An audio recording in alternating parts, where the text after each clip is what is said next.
Joey, we are going to talk about Ovarian Advanced Essentials, one of our products, a new product, but I understand we can't start there.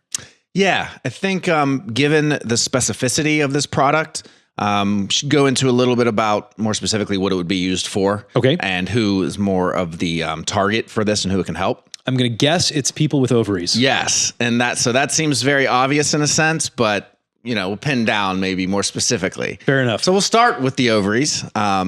They're the almond-shaped glands on the sides, both sides of the female reproductive system organ, the uterus. Okay, they produce and store eggs. They release eggs during ovulation, and they critically here produce hormones. Okay, both progesterone and estrogen, which regulates the menstrual cycle, pregnancy, etc. Yep. All right. So, Ovarian Advanced Essentials broadly supports the secretory and hormone releasing function of the ovaries. So it's not for the health of the organ itself. If there's any issues there, it's really about the secretory or hormone releasing function of it. So the benefits: improves menstrual regularity, reduces risk of metabolic syndrome by increasing insulin sensitivity. Okay. Reduces inflammation and helps mood swings and other mental health challenges that arise during a woman's cycle due to the hormone fluctuations. It also can improve ovulation and reduce androgen levels. Wow. So who's it for? Again, kind of more in broad terms, any menstruating woman, but it's really those with cycle irregularities, heavy periods, the mood swings, mental health issues associated with that, etc.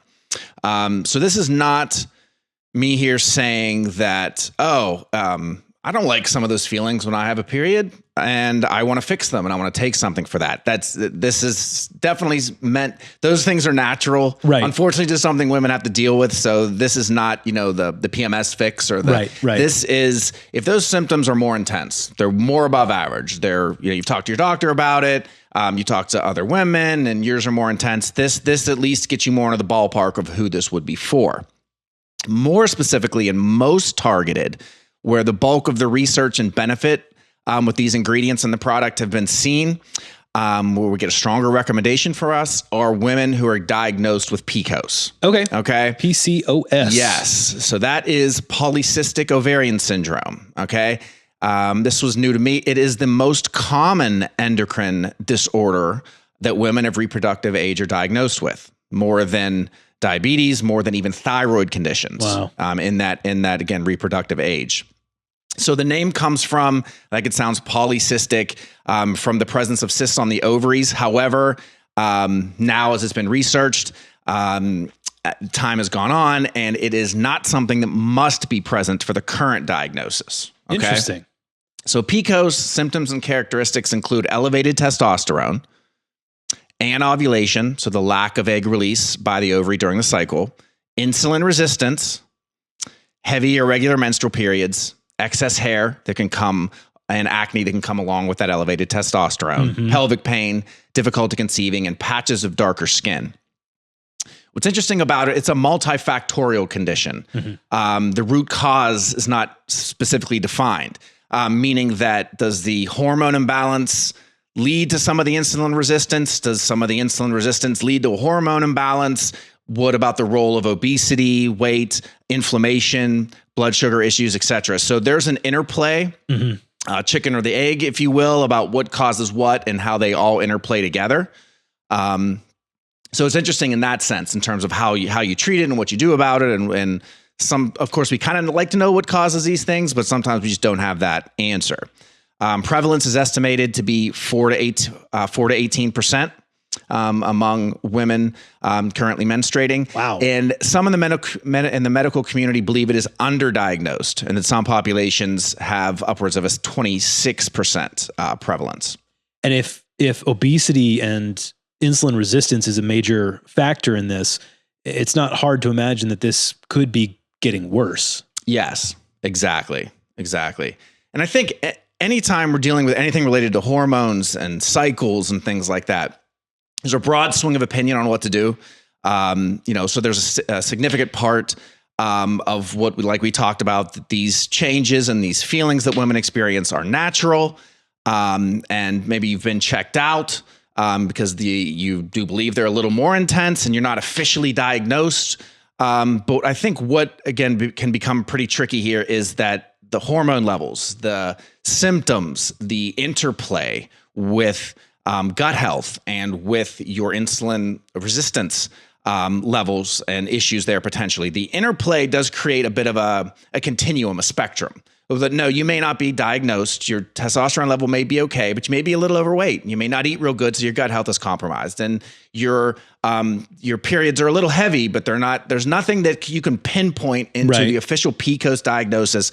So again, on one hand, I definitely want to make clear this is not just, I don't like the way I feel during my period, so this product's for me. But on the other hand, that you have to have this official diagnosis. I think this is kind of purposely fitting the in-between stage where maybe you check a couple of these boxes, but not all of them. Again, remembering that when you're dealing with something like this, it's more of a spectrum, a continuum. So let's assume you've been checked out medically. Doctor has not maybe diagnosed you with PCOS, but again, you're dealing with some of that heavy bleeding, insulin resistance. You have looked at, because what's a critical thing here, definitely due to the insulin resistance, is your diet and exercise level. And again, that's back to the chicken or the egg thing. You're not really exercising, your hormones are off, and then you don't feel good. So you don't, whole, cycle there. So back to kind of the product itself here. There was a study that was published in 2021. It was a meta-analysis. So we talk about those a good bit here, study of studies. It was in the Journal of the Endocrine Society. They evaluated studies ranging from, very correlative data, related to hormone levels, obesity rates among women with and without PCOS, comparing that all the way through to implanting, to doing fecal transplants on mice with women who have PCOS, and then intervening with even things like probiotics and fiber. So they looked at kind of the whole picture of what they could related to the studies. So their ultimate conclusion and what they came up with related to PCOS was that it's a triad of factors, okay, that contribute. And the triad is bidirectional. And we'll go into that a little bit. But we had mentioned two of them. Hormone balance is, paramount, first and foremost. The second kind of level to it is the metabolism, insulin resistance issues. The third one, and that's related to the mice fecal transplants that I mentioned and the interventions associated with it, is gut microflora. So traditionally, what's diagnosed, what's treated medically deals with the two, which are still the two main ones, of course, the metabolism and the hormone imbalance. The third one, though, the gut microflora, is the one that I would say is a little more undertreated, more in recent development in terms of its role. So in that study that I mentioned, one of the studies that they studied was that significant benefits and improvements were seen via intake of fiber and probiotics across multiple studies. Okay. Makes sense. So using intervention, not a correlative issue of what's your diet like, but actually intervention where PCOS has been diagnosed. Can they improve some of these markers, some of these symptoms? Because it's still a very symptom driven condition, with nothing more than probiotics and fiber. Key thing to remember with fiber too is, yes, you can take it as a supplement, but whole foods, always fruits, better. Vegetables, always better, and always, a critical component of anything related to insulin resistance, weight issues, all those things. So I want to emphasize again, I mentioned that it was a bidirectional triad, and I know we had talked about this before, but so maybe you are just looking at the hormone balance. You went to a hormone specialist, but you're not really dealing with lifestyle and weight issues and diet and exercise. So your insulin resistance is not really getting any better. You're not eating any better. You're just saying hormone issues. I'm going straight to the hormone specialist, but you're not dealing with those other things. So yeah, you can see some improvement, but if those other factors are off, you're fighting uphill. So it's a critical thing to address all three of these together. So where does Ovarian Advanced Essentials fit in? The primary ingredient is inositol. Okay. Research shows that inositol improves insulin sensitivity, that it can balance hormones and improve ovarian secretory function, and as well as glucose balance. So the inositol really is the main ingredient here, covers to a large extent two of the three, or addresses two of the three components of PCOS. And so I think you'll say is okay, inositol, that's fine. I see inositol everywhere. You can grab it at any store.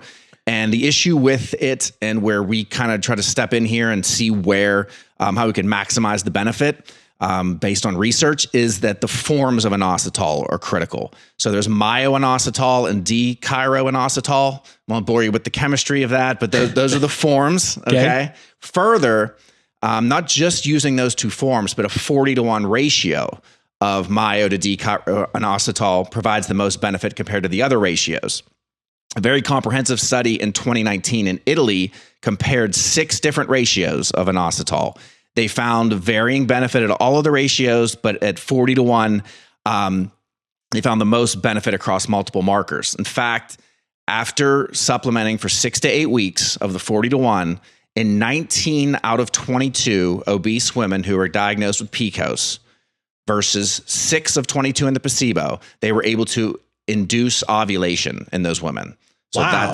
that's one of the major diagnostic criterias. Yeah. And that's a significant difference versus placebo. So again, the varying rates, they had some success at different ratios, but that was kind of the polar opposite. 40-to-1, the best one, 19 out of 20 obese women with PCOS versus placebo in that same group of obese women with PCOS. That's incredible. All right. So that's 2 of the 3 factors. Yeah. And again, this is broad, but also specific here. But if you want to match the results from a study about a supplement, you have to match all the parameters. Right. So you say, oh, inositol. Yeah, you talked about inositol. This product's maybe a little more expensive than I was hoping, or I know there's inositol at my grocery store. It's not the same thing of the study that you looked at. You can't match those results, especially with something that's essentially unregulated, like the supplement industry. You can't match it if you're not matching the study parameters. Right. So 6 to 8 weeks were studied to see the benefit. You take it for 6 to 8 weeks. 2 grams of the dose were studied. That's the dose you need to take. 2 grams. Yes. That's a lot. Yeah. So we'll get there, but the product is a powder for a reason. That makes sense. All right. There's also to the metabolic component, there's chromium in the good picolinate form, well-studied micronutrient that helps to balance blood sugar. Zinc is in here in a low dose as well, key mineral involved in hormone balance. So we talked about there are 3 components of the PCOS triad, and this product via the inositol addresses 2 of them. The final one is that gut microflora. The way that it's done in this product is via a proprietary product called Solunol. So it's done with our manufacturer in conjunction with the company that produces this Solunol. It is a prebiotic. It's a digestive resistant potato starch. Okay. So it's a very well tolerated, because with a lot of prebiotics out there, you can definitely get some gut and GI upset, gas, bloating, etc. Sure. So it's very well tolerated, and it's been shown to feed the microbiome. Okay. Solunol has been studied that for 4 weeks. Again, we're looking at timing here at the proper 3.5 gram dose that's in the product, that it has stimulated increases in beneficial gut bacteria, reduced incidence of diarrhea and constipation associated bowel movements. So again, just overall gut health. So this is not to say, well, Solunol's in there, so I don't have to worry about my diet. There's still no replacement for the whole foods and the natural fibers, a natural prebiotic in your diet. There's no replacement for that. But This is a supplement that if some of that is missing, if some of those things you've tried to change and it's not going so well, you're having trouble with it, this is something that at least covers all 3 and covers that 3rd component of the triad to PCOS. Got it. That's fantastic.